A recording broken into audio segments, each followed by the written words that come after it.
The following episode depicts incidents of violence and murder. Listener discretion is advised.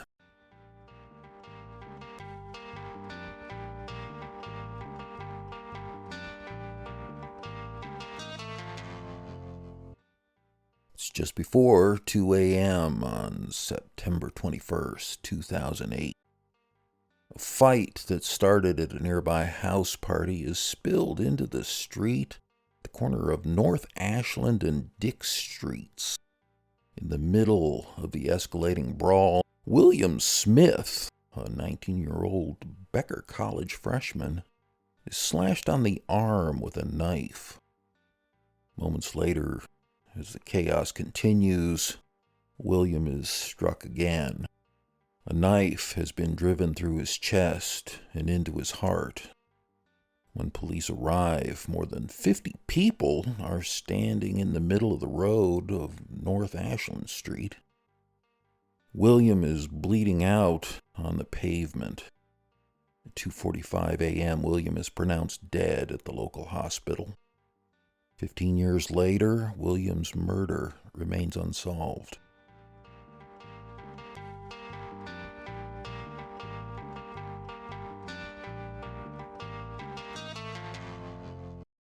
Unsolved Worcester is brought to you by the following sponsors. Follow the crowd through the doors of Donut Homies and say hi to Haley Noel, the donut queen of Worcester's Canal District. Donut Homies is open inside the Worcester Public Market at 160 Green Street every Wednesday through Sunday at 11 a.m. Online ordering with delivery and pickup options is available at donuthomies.com. Follow Donut Homies on Facebook and Instagram for monthly menu drops, specials, and more. Donut Homies, everything sweeter with the homies.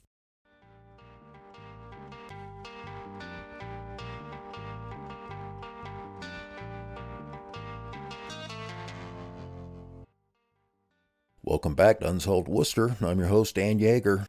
In today's episode, we look at the life of Becker College freshman William Smith and the unfortunate events that led to his death on September 21st, 2008. William was stabbed in the heart by an unknown assailant during a chaotic fight outside of a house party on North Ashland Street. Unsolved Worcester takes a deep dive every Tuesday into the unsolved murders and missing persons cases under investigation by the Worcester Police Department's Detective Unit. Our goal is to remind residents of the Worcester area, both past and present, that there are dozens of unsolved homicides and missing persons cases that need resolution.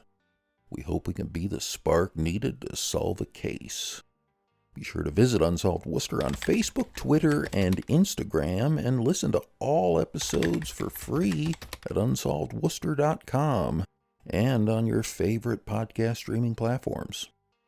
Check out the video for this episode with exclusive aerial views and more on our Unsolved Worcester YouTube page. And don't forget to hit that subscribe button.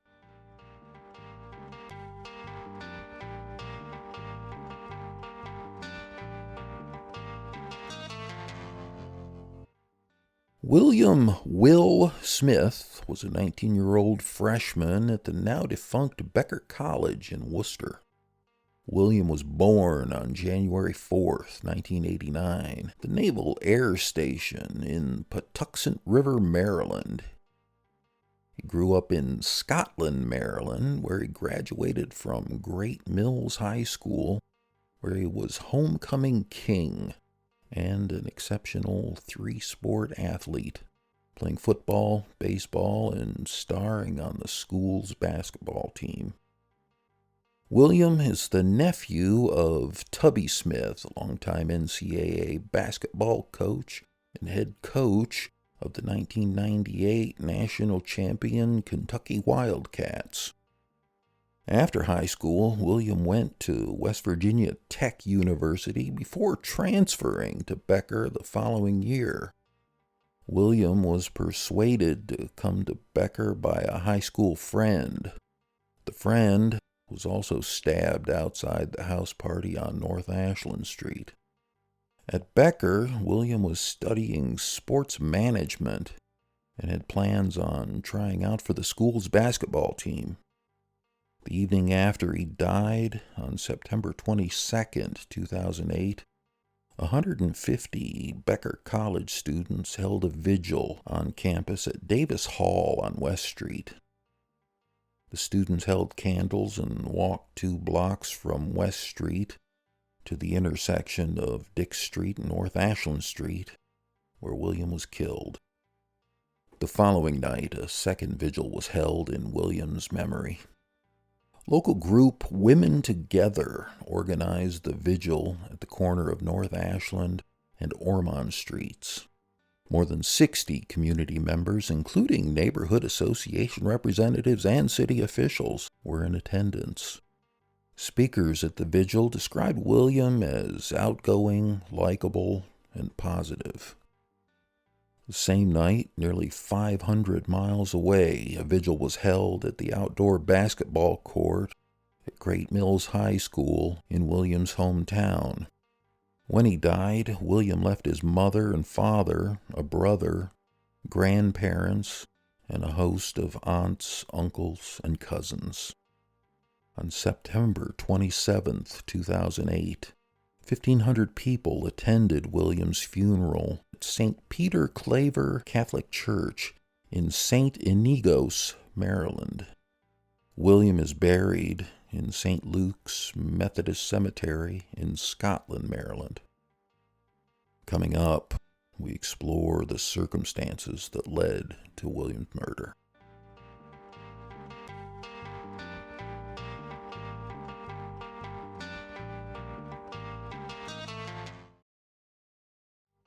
Members of the Becker College basketball team lived in an apartment at the 3-decker at 59 North Ashland Street, just around the corner from the college's Worcester campus.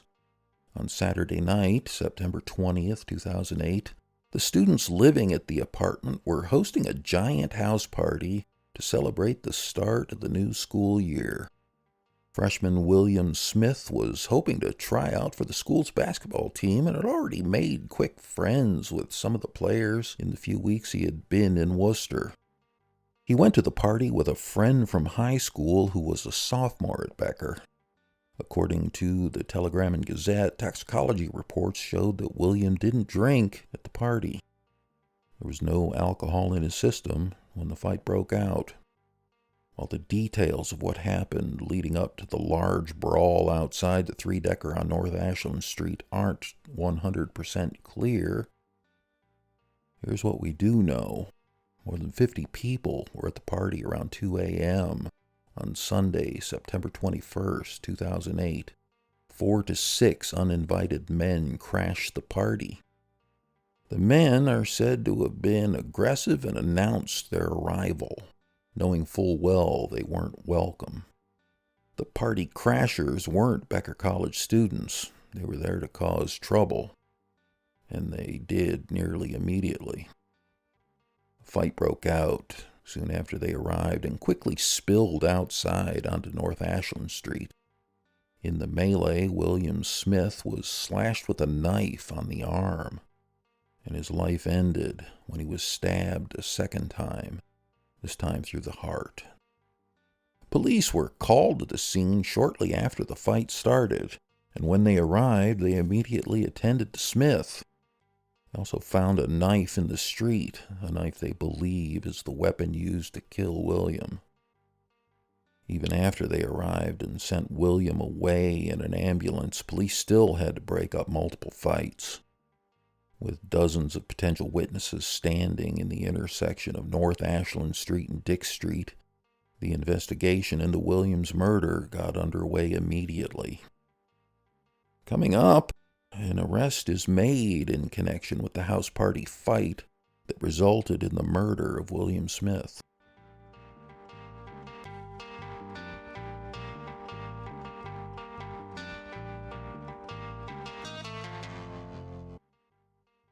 Five days after 19-year-old William Smith was murdered on North Ashland Street, on September 26, 2008, 19-year-old Andre Boogie Thompson was arrested on charges of assault and battery with a dangerous weapon, assault with a dangerous weapon, and assault with intent to murder. Thompson was one of 5 men that crashed the party on North Ashland Street, starting a fight that led to William's death. He was charged with slashing William on the arm with a knife during the fight, but he wasn't charged with the stabbing that killed the freshman Becker student. And according to reports, Thompson had ties to a local gang. From late September 2008 to the following summer, Thompson was held in jail on $75,000 bail. The bail was reduced to $10,000, and Thompson was released in July 2009. He was placed on GPS monitor and ordered not to go near the Becker College campus. In 2010, Thompson and his lawyers reached a plea agreement, pleading guilty to a charge of assault and battery with a dangerous weapon. He was sentenced to 2.5 years in a house of correction. The sentence was suspended to 2 years with probation. The evidence recovered from a weapon believed to be the knife that killed William Smith couldn't be connected to Thompson. Thompson would default on his probation, and in 2012 he would be indicted on charges of failing to appear in court and cutting off his GPS tracking device.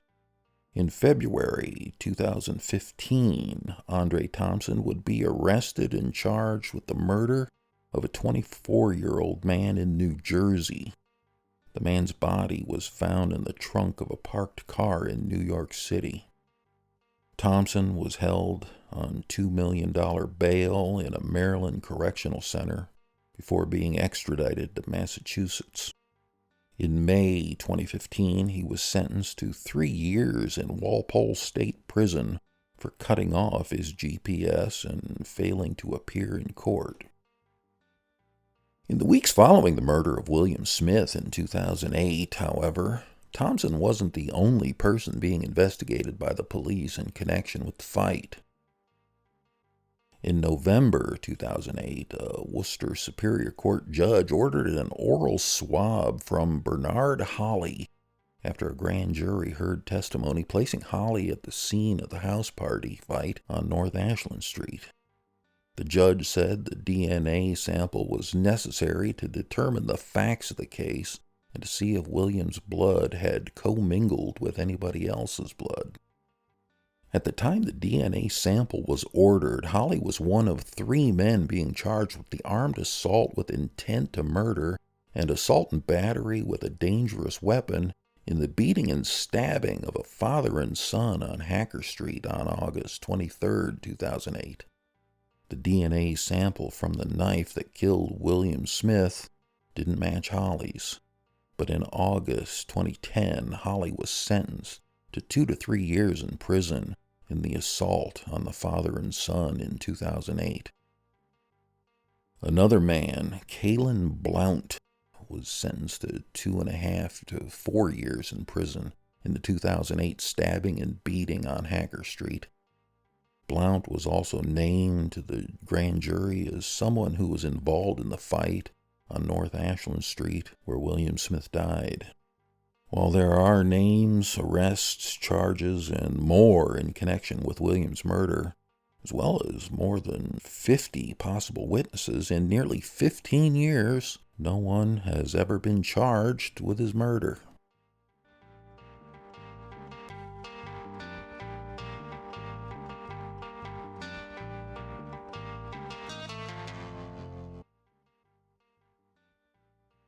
Shortly after William's death, his family started the William L. Smith Scholarship Award with the St. Mary's County Business, Education, and Community Alliance. The $500 award is given to a high school student that's willing to step off the athletic field, out of the classroom, and into the community with a smile and a positive "how can I help you" attitude. Will's family provides each scholarship applicant with a story about who Will was and what made him so special to them. Will's family writes the following Will's personality made him a lot of friends both out and in the community, and on the football field, baseball diamond, and basketball court, both in high school and college. But most important was the respect he showed to everyone he met, both classmates and teachers alike. He would help anyone, anytime, in the classroom and out. He would look you in the eye, put his hand out, and with that ever-present Will smile, say, "Hi, I'm Will."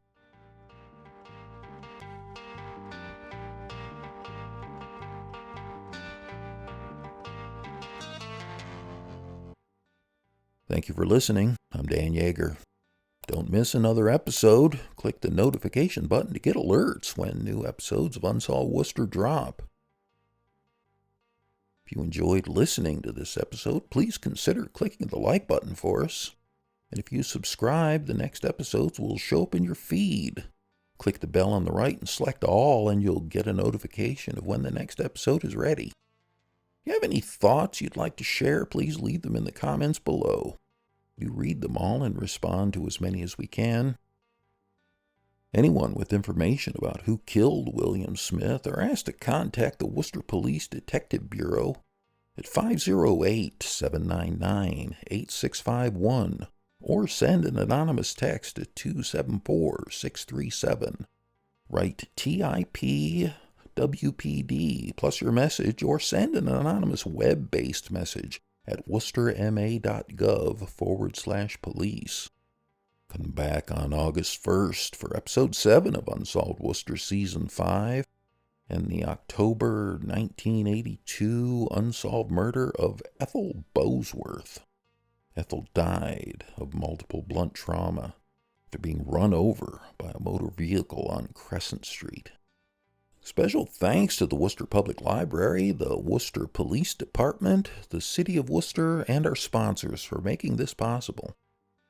Information on the murder of William Smith was gathered from multiple resources, including the Telegram and Gazette, Mass Live, NJ.com, NBC New York, the Baynet, Southern Maryland News, and more. The Unsolved Worcester podcast music is provided by Tom Lebelzik of the Worcester Jazz Collective.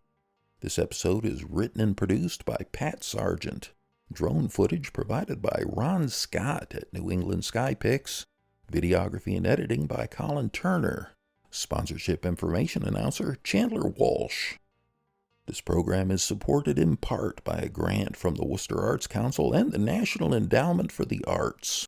To find out more about how National Endowment for the Arts grants impact individuals and communities, visit www.arts.gov.